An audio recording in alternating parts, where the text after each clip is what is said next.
Vos journaux, ce matin, c'est d'abord une affaire de notes, et même de mauvaises notes. L'école veut les interdire, titre Aujourd'hui en France, relayant la volonté du ministre de l'Éducation, Benoît Hamon, d'en finir avec les notes sanctions. Une mauvaise note, la rapporteure du budget en met une au pacte de responsabilité, c'est dans Libération. Elle est socialiste et Valérie Rabault estime que les embauches liées aux baisses des charges des entreprises seront minimisées par les destructions d'emplois causées par les 50 milliards d'économies. Elle l'explique très simplement, Julie.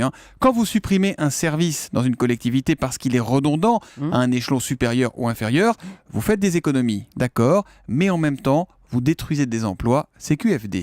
Il y a quand même quelqu'un qui a une très bonne note ce matin. Très très bonne note pour Neymar, le joueur brésilien, l'étoile solitaire comme le surnomme l'équipe. Il est monsieur 57%, traduction, il a inscrit plus de la moitié des buts du Brésil. Bref, si la Seleção s'en est sortie hier soir face au Cameroun, c'est par la grâce d'un crack, comme l'écrit le quotidien sportif, visiblement complètement sous le charme. On verra à 7h ce qu'en dira notre consultant Raymond Domenech. Le Télégramme fait lui une place de choix à un Breton ce matin. Et c'est le tableau d'honneur de ce matin, Vincent Bolloré, qui prendra tout à l'heure la tête du groupe Vivendi, groupe qui détient Canal+ ou Universal Music. Le Télégramme raconte que c'est là un nouveau chapitre d'une saga familiale aux racines bretonnes qui s'écrit. Le Figaro fait également sa une sur cet homme de 62 ans qui aime se définir comme un industriel breton et qui sait exactement quand il passera le relais à ses 4 enfants. Ce sera en 2022, le 17 février, jour où le groupe fêtera ses 200 ans, dit-il. Lui en aura alors 70.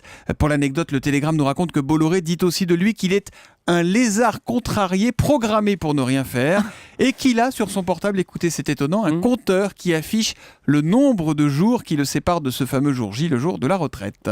Et à tous ceux qui comptent les jours, on va recommander ce matin la lecture de 20 minutes. Si vous comptez les dodos avant les vacances, oui, Julie, moi je le fais. que vous n'en pouvez plus, rassurez-vous, vous n'êtes pas seul. Avec la Coupe du Monde, les journées à rallonge, les grèves, les Français sont, paraît-il, épuisés. Nous manquons dangereusement de sommeil.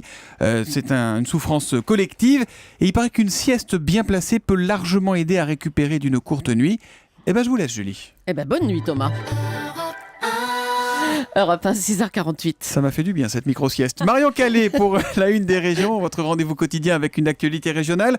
Aujourd'hui, Marion, quand un garçon de 12 ans simule un enlèvement par peur du dentiste. Histoire découverte sur le site internet de la Provence. Fin mai, ce garçon de Bagnols-sur-Cèze, près d'Orange, appelle ses parents alors qu'il se trouve à une dizaine de kilomètres de chez lui.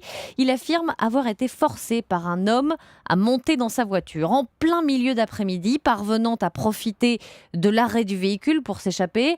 Alors les gendarmes, évidemment, lancent l'enquête, auditionnent le voisinage, épluchent les images de vidéosurveillance. Un portrait robot est même réalisé et on le retrouve sur laprovence.fr. Image d'un homme androgyne, cheveux courts, lunettes rectangulaires et balafré sur la joue droite. Image qui est d'ailleurs transmise aux médias sans aucun résultat et pour cause. La semaine dernière, le garçon a reconnu avoir monté ce scénario de toutes pièces pour ne pas avoir à se rendre chez le dentiste. Incroyable, quelle terreur. Quelle terreur. Et la Provence de conclure sur le probable, en tout cas le possible rappel à l'ordre des enquêteurs du Var. Ce n'est pas bien de mentir comme un arracheur de dents. Oh, joli. En tout cas, il faudra peut-être changer de dentiste, que peut-être qu'il lui fait mal à ce garçon. C'est-à-dire en tout cas sur le site internet de la Provence. Merci Marion Calais.